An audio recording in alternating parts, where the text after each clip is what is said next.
Aló Doctor, Vitrina de Especialistas presenta. Con Fatolima somos familia. El día de hoy, nuestro invitado es el doctor Mauricio Andrés Salas Moreno.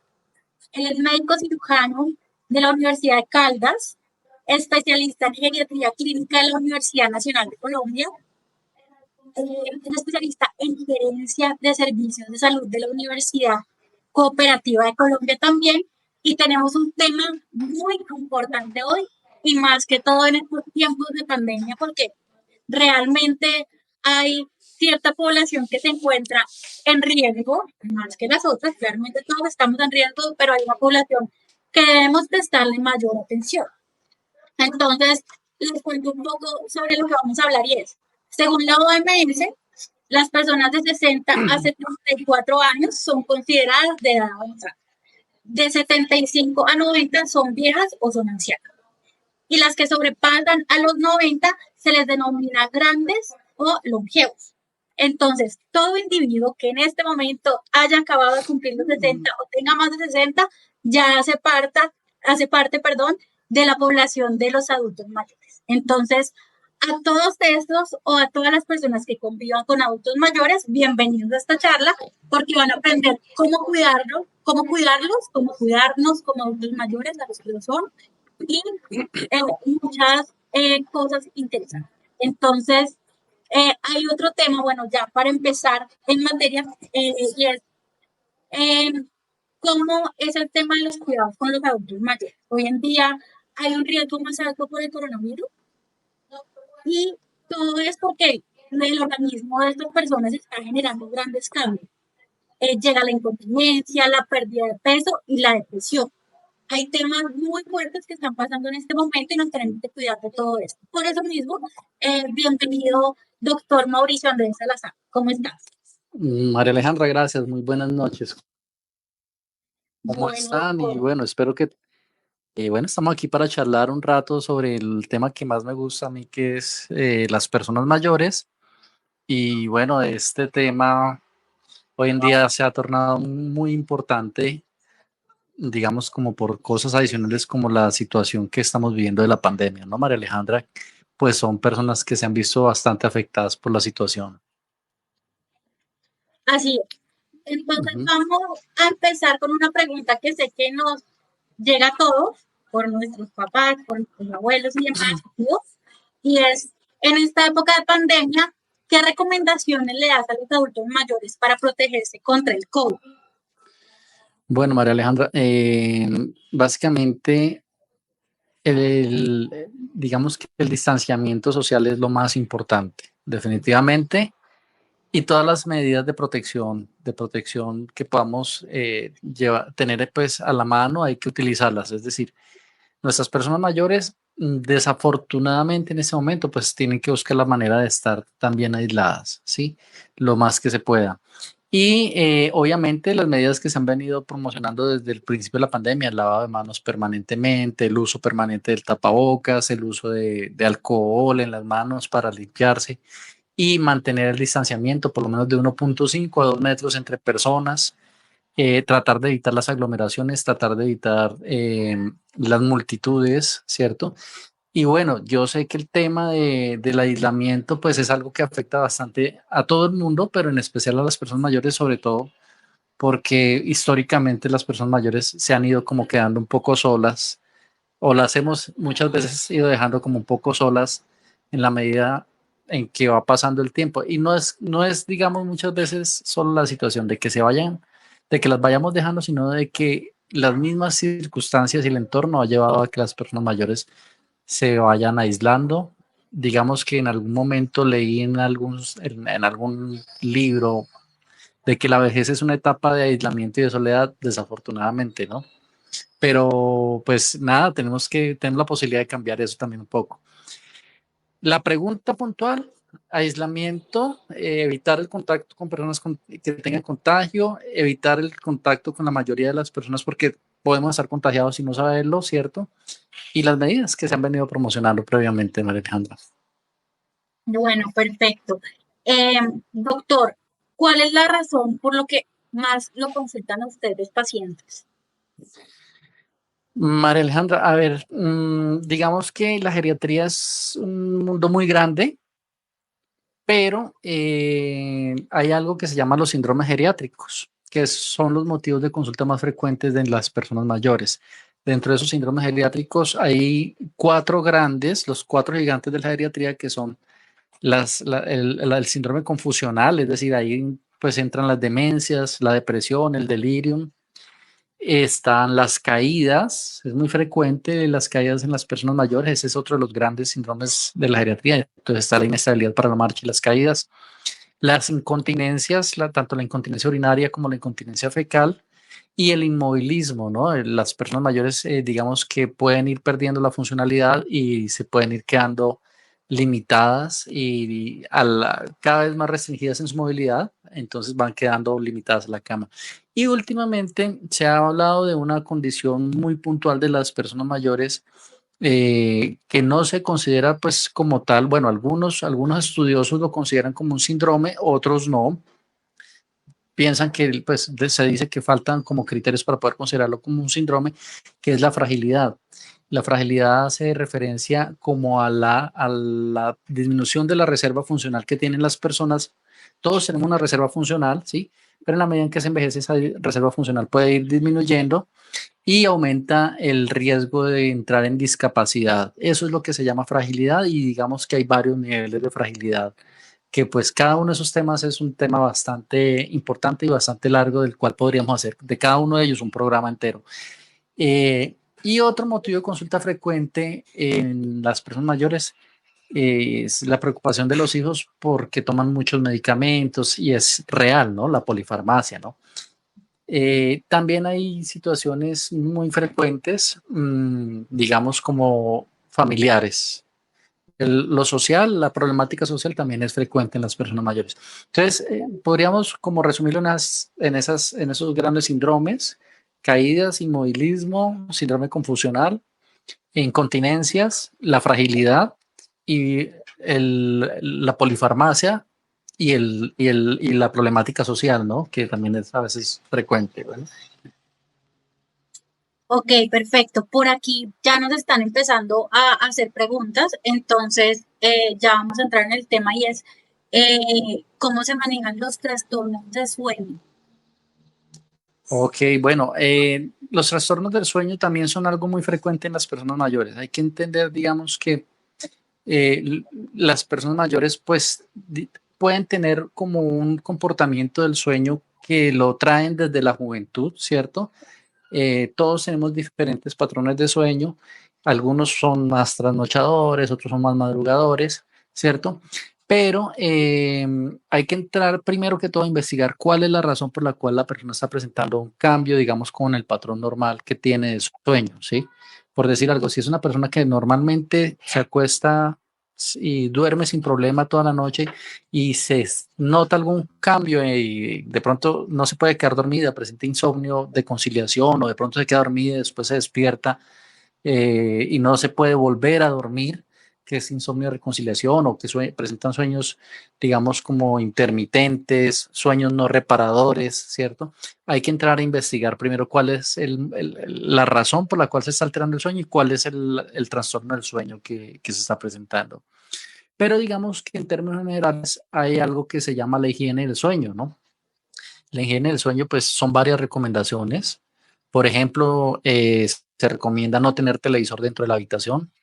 Se recomienda dormir en una habitación oscura. De pronto se puede dejar una lamparita cercana en el baño, bien tenue, que en el caso de que la persona se quiera parar en la noche, ¿cierto? Para de pronto disminuir el riesgo de caídas, porque también es frecuente en la noche que se caigan las personas mayores. Se recomienda que se acostumbren a acostarse generalmente a la misma hora y levantarse a la misma hora.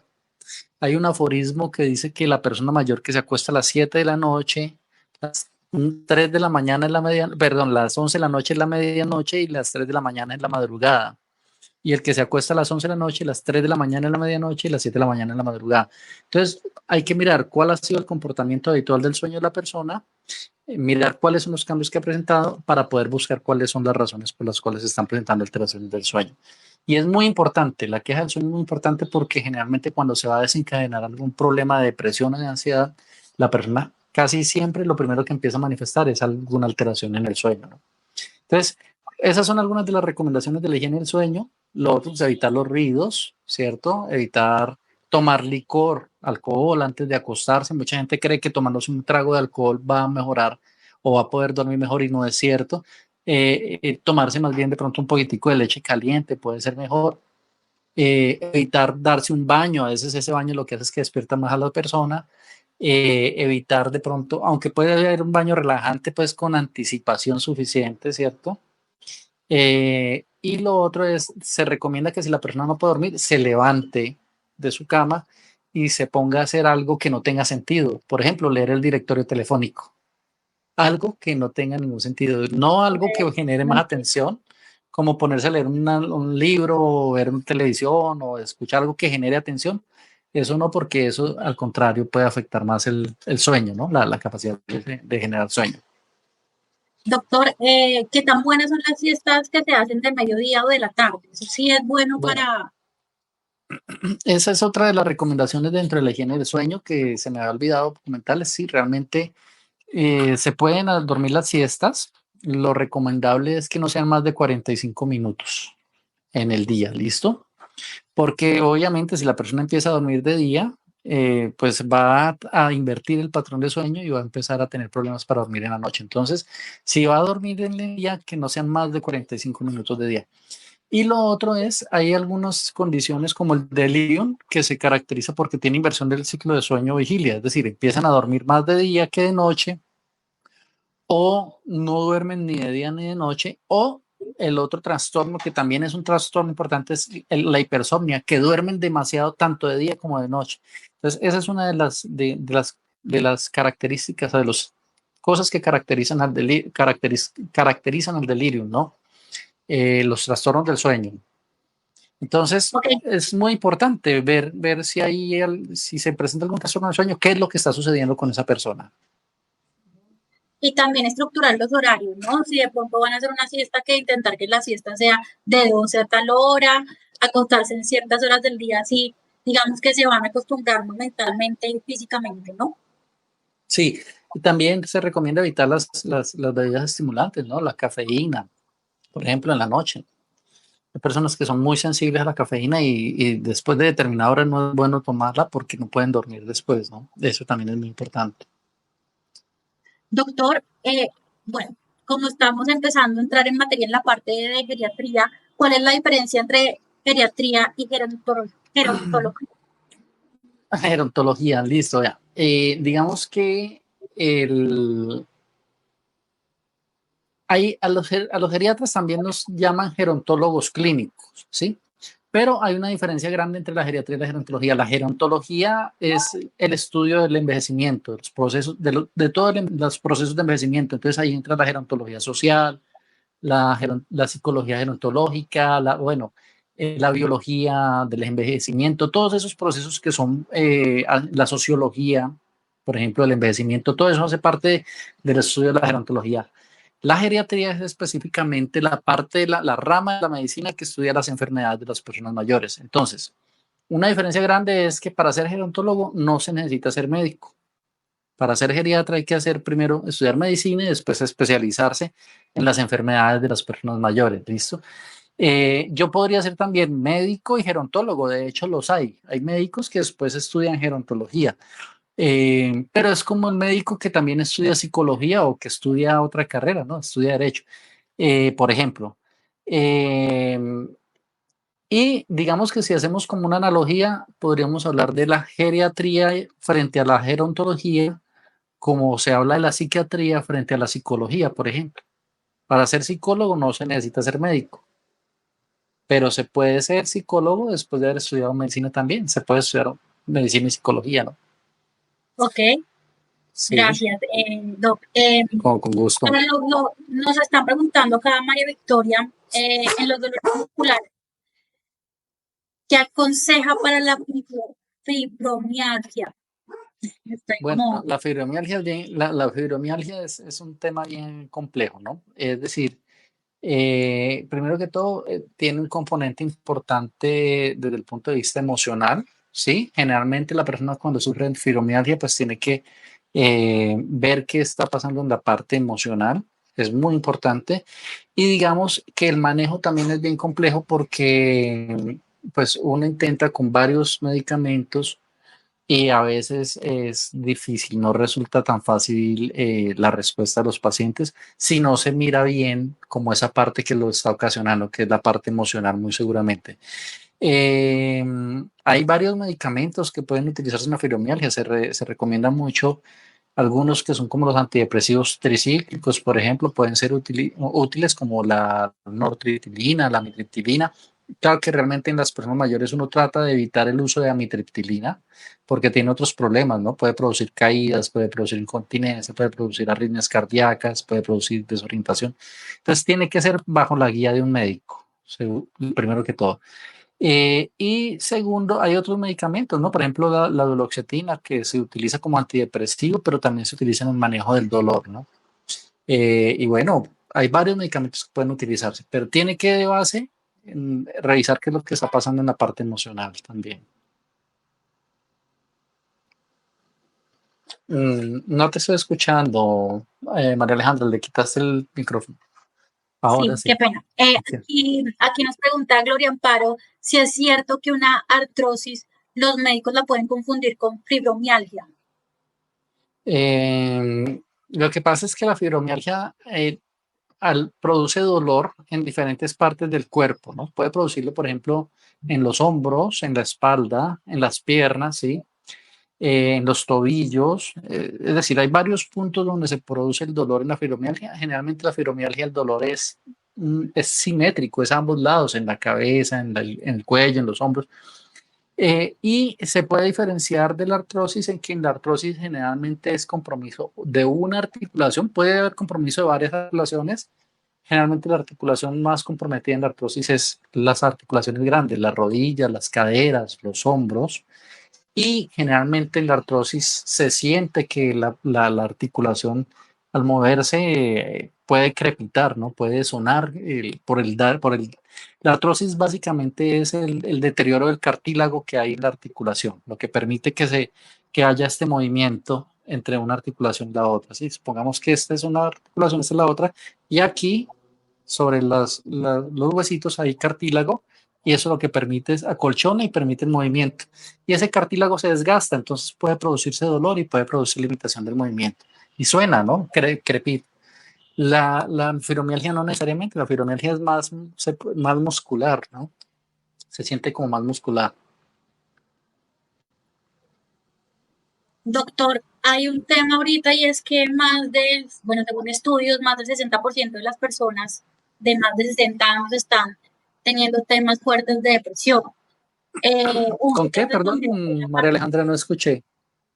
Temas que fuertes con qué. más del 60% de las personas mayores de 60 años en este momento están sufriendo de depresión. Bueno, Eh, Sé que eso va más por el lado de psicología y demás, pero esos temas no. sociales, ¿cómo se pueden manejar directamente con los adultos mayores? No. Lo primero no es tan alto realmente, no es decir, realmente el 60% es muy, muy alto, no es tan alto. Sí es un porcentaje bien importante, no tengo el dato exacto en ese momento, pero yo creo que sí es alrededor de un 30% de las personas mayores. Eh, Honestamente, no tengo en ese momento el dato de cuántas personas mayores están sufriendo de depresión, pero sí es un tema muy frecuente. Yo diría que es por ahí un 30-40%, que es bastante alto. La depresión, bueno, no, creo que es demasiado, 30-40%. Eh, la depresión, normalmente la persona cuando sufre de depresión es porque viene con depresión desde la juventud, ¿sí? Generalmente es eso, viene con depresión desde la juventud, se le quita y en la vejez vuelve y le aparece. Que aparezca depresión en la vejez es raro. Que aparezca como algo nuevo en la vejez es raro. Y generalmente cuando aparece en la vejez hay que buscar otras cosas detrás. Por ejemplo, las demencias pueden comenzar con una depresión. La persona puede empezar a manifestar cambios del estado de ánimo y lo que tiene realmente es una demencia, un deterioro cognitivo y no como tal un trastorno depresivo.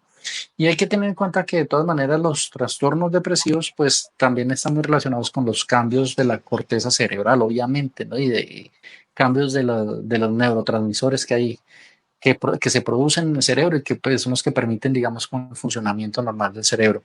Y pues hay algunos cambios que se presentan con los años que pueden llevar a que las personas manifiesten eh, síntomas que lo hacen a uno pensar que es depresión. O dentro de las enfermedades como la demencia, la persona en algunas etapas van a presentar depresión.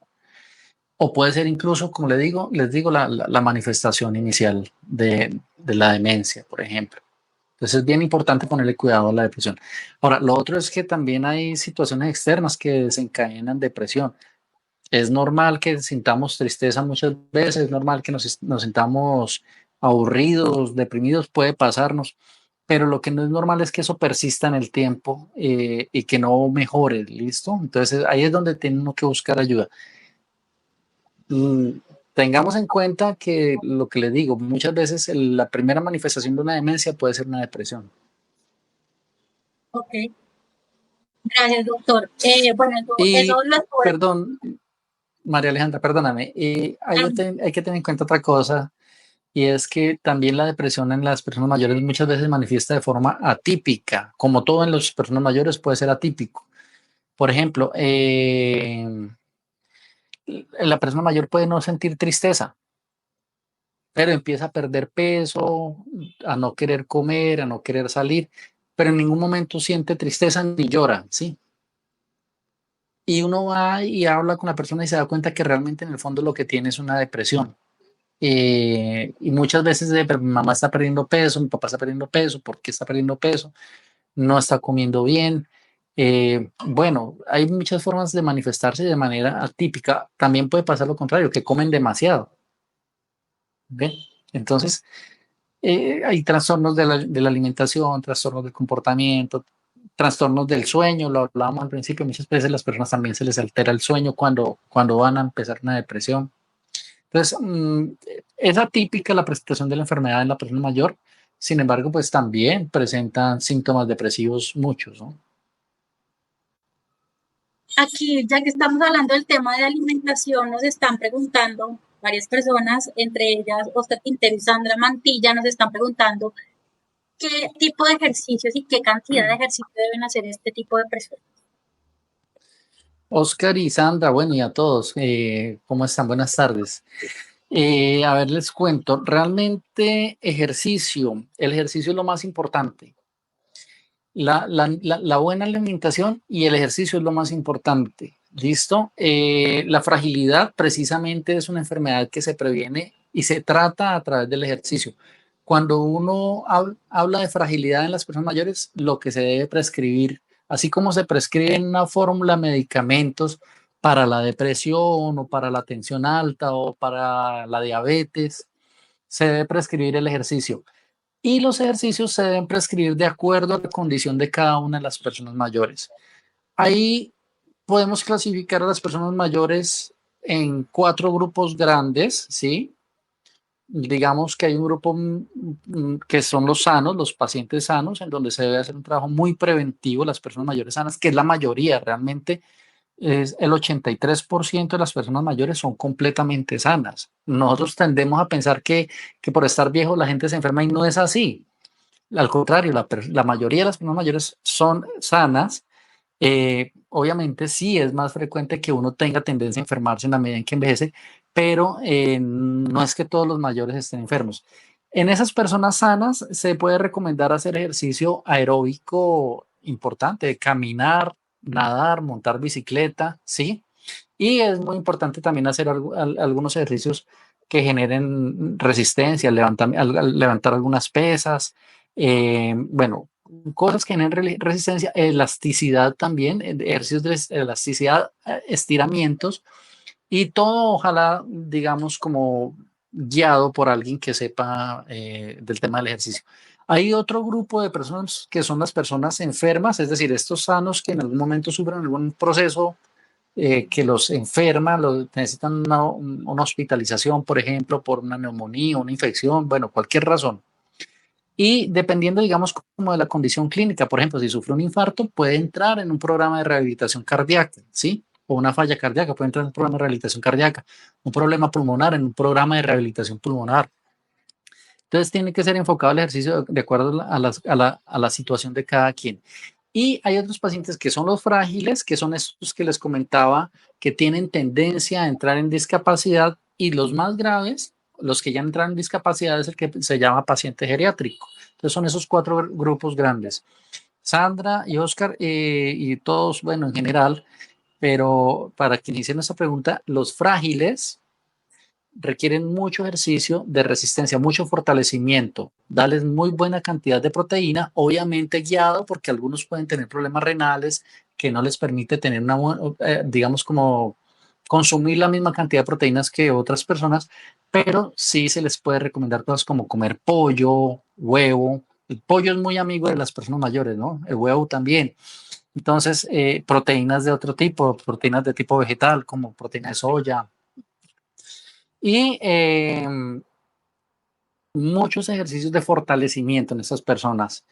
Y en los pacientes geriátricos, en los pacientes que ya están con una discapacidad importante, también se deben ejercitar, pero digamos que las metas del ejercicio son diferentes. Por ejemplo, son más ejercicios de mantenimiento, no tanto pensando en recuperar la funcionalidad, aunque sí lo tratamos de hacer, recuperar la funcionalidad, sino de pronto más de mantener el arco de movimiento de la articulación, que no se pierda la masa muscular, que no se vayan a pegar las articulaciones, porque muchas veces se pegan y eso es doloroso. Entonces, depende del paciente, depende en qué condición se encuentre. El ejercicio se debe prescribir de manera individual, ¿sí? La alimentación es exactamente igual, se debe prescribir de manera individual, pero digamos que en términos generales, una alimentación balanceada que tenga proteínas, vitaminas, minerales, fibra, buena cantidad de agua, evitar los excesos de azúcares, de sal, de grasas, ¿cierto? De grasas saturadas, eh, y el ejercicio diario. Ojalá todos los días, el que no se ha enfermado, el que no está enfermo, haga por lo menos unos 30 minutos de caminata diaria sin detenerse. Realmente esa es como una recomendación. Caminar, nadar, montar bicicleta son los mejores ejercicios. Y también tener en cuenta el ácido fólico, ¿no? Hemos escuchado que es importante para... Sí, pues depende también, María Alejandra, también depende, digamos, como de la situación particular de cada quien, ¿no? Hay personas a las que les medimos, por ejemplo, niveles de vitamina B12, de pronto pensaría yo que es incluso un poco más importante. Eh, el ácido fólico es importante también, digamos, en el metabolismo, en la absorción del hierro, en el metabolismo del hierro. Eh, Se puede tomar, se debe tomar, se pueden tomar suplementos nutricionales, también es importante, pero todo esto debe ser guiado, digamos, por la recomendación médica y por la supervisión médica, ¿no?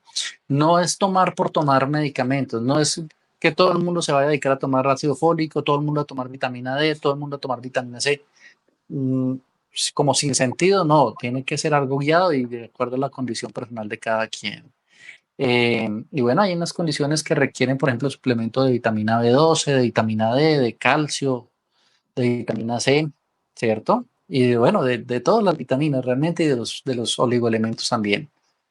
Pero es algo personal. El consejo nutricional en los pacientes es muy importante, muy importante. Es decir, los médicos, honestamente, sabemos las cosas grandes de nutrición, pero realmente nosotros tenemos que consultar a a los nutricionistas, las nutricionistas que son las personas que han estudiado y realmente están preparadas para poder recomendar una nutrición especial para cada una de las personas. ¿Listo?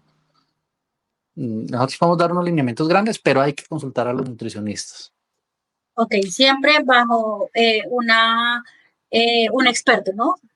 Exacto. Y Bueno, lo otro, el ejercicio también es muy importante, María Alejandra. Digamos que nosotros en geriatría manejamos el tema de fragilidad, hay unos ejercicios muy propios de cada una de las condiciones, pero la prescripción de ejercicio, idealmente en la persona pues, que quiera hacerlo de manera preventiva, idealmente debe hacerlo un médico entrenado, un médico deportólogo, por ejemplo.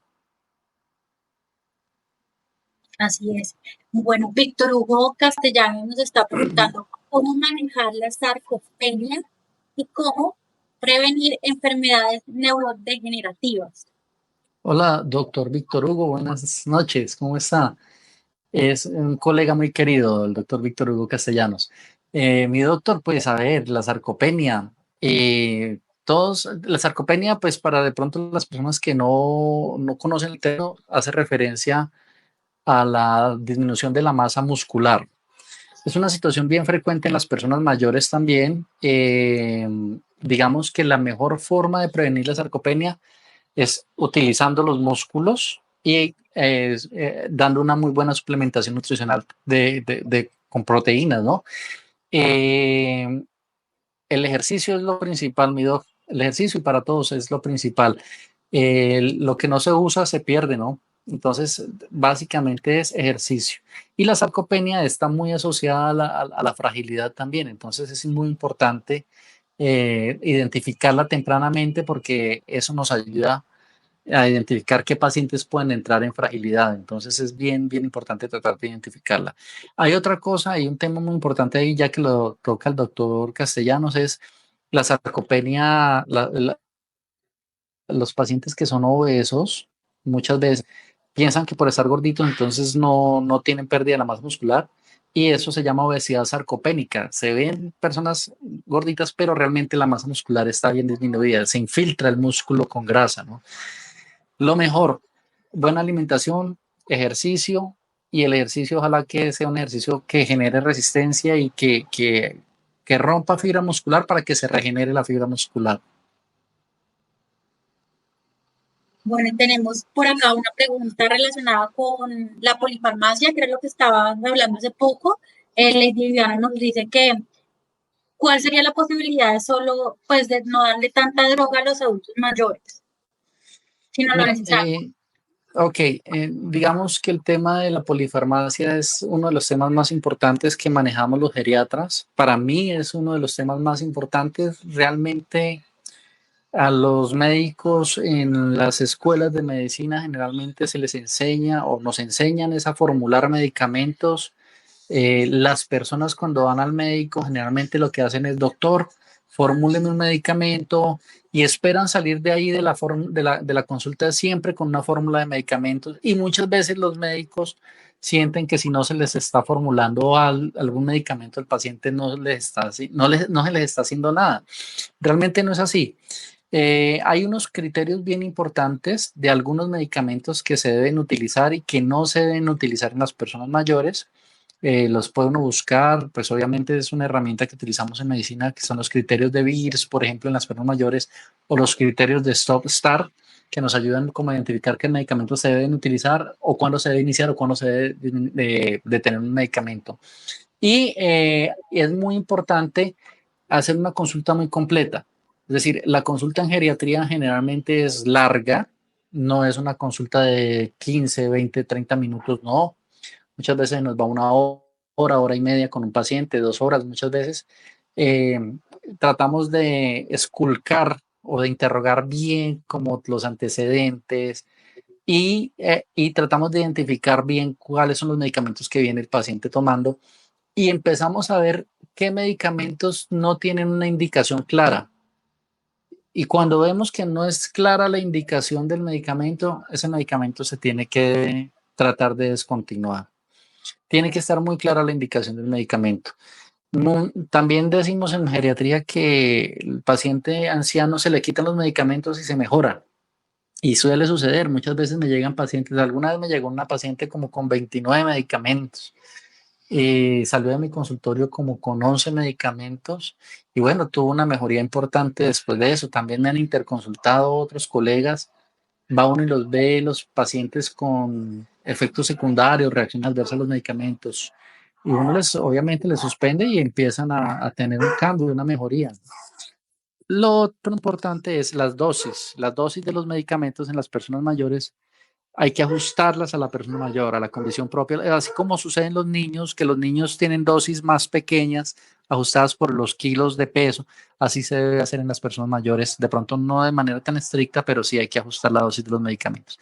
Y hay medicamentos que hay que evitar definitivamente en las personas mayores.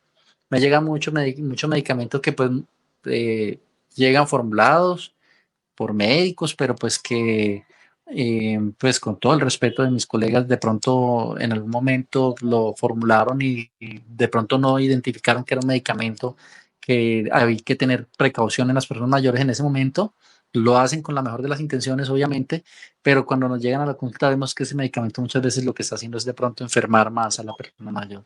Entonces hay que identificarlo y hay que consultar al geriatra también para que el geriatra identifique qué medicamentos se deben o no se deben poner en la persona mayor. Así como el que va al pediatra para que vea al niño, así se debe ir al geriatra. Perfecto. Recuerden que para seguir todos los contenidos del doctor, simplemente deben dar me gusta al doctor en la página de Facebook y ahí van a estar actualizados de todas las charlas, consultas y contenidos que vamos teniendo en el transcurso de la semana. Bueno, y si ven, no sé, alguna tía, papá, abuelo, amigo que les sirva esta charla, pueden compartirla para que también todos nos podamos educar en estas áreas. Bueno, aquí hay una pregunta muy importante y ¿es normal que un adulto mayor presente pérdida de apetito repentinamente? ¿Pérdida de qué, María Alejandra? ¿No escuché? Pérdida de apetito. No, no es normal para nada. Realmente, a ver, hay unos cambios que son propios del envejecimiento, ¿cierto? Hay unos cambios que se presentan normalmente en la medida en que vamos envejeciendo. Digamos que no es claro cuando empezamos a envejecer. Eso no es claro, porque hay dos posiciones grandes. Una que dice que desde antes de nacer ya estamos envejeciendo, ¿sí? Porque va madurando el ser, la persona nace y empieza de una vez a crecer y a envejecer, ¿cierto? Y hay otros que es, digamos, donde yo me identifico y esos son procesos de maduración, de crecimiento, de desarrollo, y el envejecimiento empieza a partir de los 30, 40 años aproximadamente, que es donde empieza la declinación como tal de las funciones de las personas. Ese declinar es progresivo, es lento. Les pongo un ejemplo. Los riñones, por ejemplo, normalmente puede suceder que se disminuya 0,8 a 1 mililitro por minuto de filtración al año pues, de la tasa de filtración del riñón. Es decir, que a los 80 años generalmente la persona se puede esperar que tenga 40 mililitros por minuto de filtración, que en otras condiciones se podría, si fuera una persona más joven, se podría hablar de que es una falla renal, por ejemplo. Y así hay cambios en todo el cuerpo, disminución de la masa magra, aumento de la masa grasa, disminución del volumen circulante, pues del volumen de agua. eh, Va viendo también, se va presentando también disminución de la densidad de los huesos, se tiende a disminuir los músculos, empieza a ver, pues, la gente a salir canas, obviamente, la piel a volverse delgada, frágil, a caerse los dientes, a disminuir la visión, ¿cierto? Todos esos son cambios que se presentan con el envejecimiento normalmente. Y no se deben confundir esos cambios del envejecimiento con condiciones patológicas. Puede que haya una disminución de pronto del apetito, ¿sí? Porque la persona mayor ya no tiene el mismo requerimiento metabólico que una persona más joven. Pero eso no es algo que sucede de un día para otro, eso se va dando con el tiempo. Puede que haya un poco de disminución de esas necesidades de esa necesidad de la cantidad de comida, ¿cierto? Las necesidades energéticas de la persona disminuyen y puede que ya no requiera comer tanto como cuando una persona está más joven, activa, trabajando activamente, cargando bultos, bueno, qué sé yo. Pero que sea abrupta la pérdida del apetito no es algo normal, ¿no? Eso es algo que hay que tener en cuenta y hay que revisar qué es lo que está pasando. Puede ser una depresión, como les decía, puede uno mirar a ver si es que ha presentado alguna alteración, digamos, como en la capacidad de deglutir. Mm, Eso puede indicar hasta que hubo un infarto pequeñito a nivel cerebral, sí, o sea, hay que buscar la razón por la cual eso sucede. Doctor, y ya que, bueno, algo relacionado con esta pregunta es, ¿en qué momento una persona debe ir a un geriatra? A ver, digamos que de acuerdo a la OMS, ellos determinaron hace ya, desde el 2012 determinó que las personas mayores eran mayores, los mayores de 65 años en los países en vías en desarrollo, pues desarrollados, y los países en vías de desarrollo como el nuestro, mayores de 60 años. Esa edad tiende a aumentar, es decir, ya en Japón, por ejemplo, se propone que las personas mayores sean mayores de 75 años, porque como la población ha ido envejeciendo, pues tiende a aumentar y la expectativa de vida ha aumentado, pues tiende a aumentar ese límite de edad, que es algo realmente arbitrario y que en su momento se determinó fue por cuestiones más políticas, de políticas pensionales que por cualquier otra cosa realmente. Porque la vejez, así como vemos personas de 50 años que se ven muy envejecidas, vemos personas de 70, 80, 90 años que se ven todavía muy jóvenes, ¿no? Entonces creo que es algo que está muy en la mente de cada quien. Ir al geriatra lo puede hacer una persona desde los 40, 50 años sin ningún problema. Es decir, el hecho de ir al geriatra no es porque sea una persona anciana, sino porque quiere empezar a tener una buena vejez. Entonces se debe preparar para esa vejez y quiere empezar a hacer cosas que le ayuden a tener un buen proceso de envejecimiento. De hecho, en Chile, por ejemplo, en Chile, no, en Perú, perdón, hay una clínica que llama la Clínica de Envejecimiento Exitoso, que empezó atendiendo personas mayores y terminó atendiendo a los hijos de esas personas mayores porque empezaron a ver la necesidad de ir al geriatra precisamente para poder tener un proceso de envejecimiento adecuado, ¿no? Desde los 40, 50 años perfectamente puede ir al geriatra. Sería lo ideal, ¿no? Empezar a prevenir desde menores edades para que después tengan un mejor envejecimiento. Claro que sí, así es. Doctor, ¿qué piensa de los hogares geriátricos? ¿Qué pienso de los hogares geriátricos? A ver, normalmente los geriatras tratamos de mantener a los pacientes mayores en su entorno normal, es decir, en su casa, en su apartamento, si viven una finca en la finca. Tratamos de evitar llevar los pacientes, las personas mayores a sitios así, a hogares geriátricos, a institucionalizarlos, pero definitivamente a veces hay que llevarlos porque no hay otra opción y hay unos hogares muy buenos que se encargan de hacer un muy buen cuidado de las personas mayores. Entonces, digamos que depende, si a mí, depende del paciente. Si a mí me llega una persona que está muy bien, que tiene un muy buen entorno familiar y que me dicen que lo van a llevar para un hogar geriátrico, pues tal vez yo no lo recomendaría. Pero si es una persona que de pronto hay muchas dificultades para cuidarlo, que no tienen, digamos, como las facilidades de estar pendiente de esa persona que va a estar sola mucho tiempo, en ese caso, pues uno puede pensar en que sí hay que llevar a la persona al hogar geriátrico. Y hay hogares muy buenos, muy, muy buenos. Hay otros hogares que de pronto no son tan buenos, pero también pues tratan de prestar un buen servicio, ¿no? Digamos que yo creo que las personas que colocan un hogar geriátrico lo hacen con una muy buena intención realmente, ¿sí? Pero pues también sucede que hay cuidadores que puede suceder que abusan y que maltratan a las personas mayores, incluso dentro de la misma casa, ¿no? Sí, hay todo tipo de cuidadores y creo que eso puede ser una charla más adelante de cómo ser un cuidador, porque también es un trabajo fuerte para las personas que están día a día pendientes de la salud de estas personas. Sí. Nos preguntan, ya nos habías comentado que 30 minutos diarios o 30 minutos de caminata era ideal. Físicamente se puede hacer todos los días se debería hacer una Claro, reunión. claro, no hay problema, se puede hacer todos los días 30 minutos de ejercicio, es decir, de hecho lo importante es que se hagan 150 minutos a la semana por lo Ok, menos. Y puede descansar 2 días, si calcula, 150 son 5 días de ejercicio y 2 de descanso. perfecto.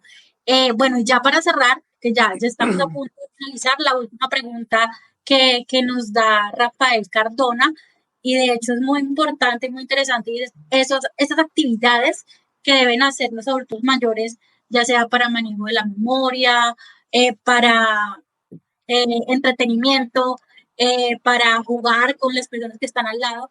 ¿Qué tipo de actividades mentales se puede hacer con un adulto mayor? María Alejandra, a ver, digamos que lo que se ha recomendado y lo que se ha visto que puede tener mejor efecto en la prevención de la pérdida de la memoria, Rafael, es precisamente leer mucho, ¿no? Leer mucho es lo más importante y adquirir el hábito de la lectura desde que uno está muy joven. Eso es muy importante para mantener una buena memoria.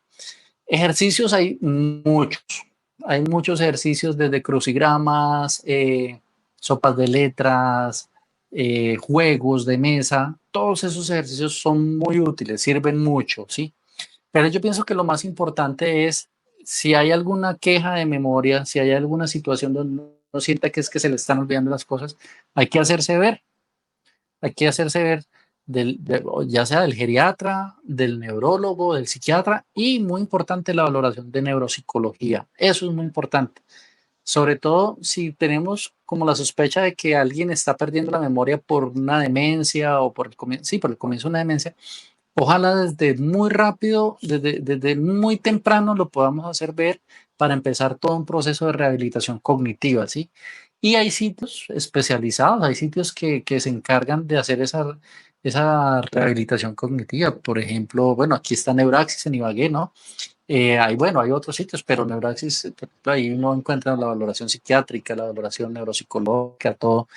Eh, y bueno, lo importante, que lo vea un neuropsicólogo y que se le haga un programa de rehabilitación cognitiva a la persona. ¿Listo?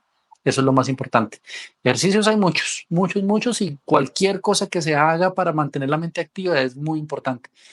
Y no solamente los juegos de mesa. La gente cree que para mantener la mente activa son solo juegos de mesa. También es muy importante ver películas, escuchar música, caminar, montar bicicleta. Todo eso mantiene la mente activa, ¿no? Y alimentarse bien. Muchísimas gracias, Doc. Bueno, Ojo. Y dormir bien, Alejandra. y dormir bien, perfecto. Colorear también, hacer Todo eso es muy actividades. importante. Bueno, muchísimas gracias, doctor.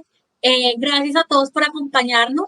Recuerden que al darme gusta al doctor, pues tienen la oportunidad de estar actualizados de todos los contenidos, y si quieren ver a un especialista como el doctor Mauricio o como Neuraxis, que está haciendo toda la parte psicológica y cognitiva, pueden entrar a www.alodoctor.co, y ahí encuentran la dirección, los números y toda la información de estos especialistas que están dispuestos a ayudarles en lo que necesiten.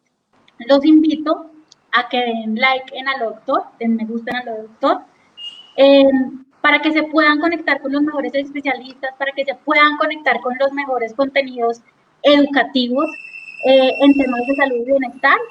Ahí van a encontrar todo lo que necesiten acerca de salud. Además, van a poder responder y preguntar todo acerca de esta área. Entonces, adicional, los invitamos a compartir, ya que entre más estemos informados, pues más educados estaremos. Muchas gracias, doctor, por acompañarnos el día de hoy, y que tengan una feliz noche. Con mucho gusto. Muchas gracias a todos. Feliz noche y bueno, ahí estamos para servir. Feliz noche, hasta luego. Chao.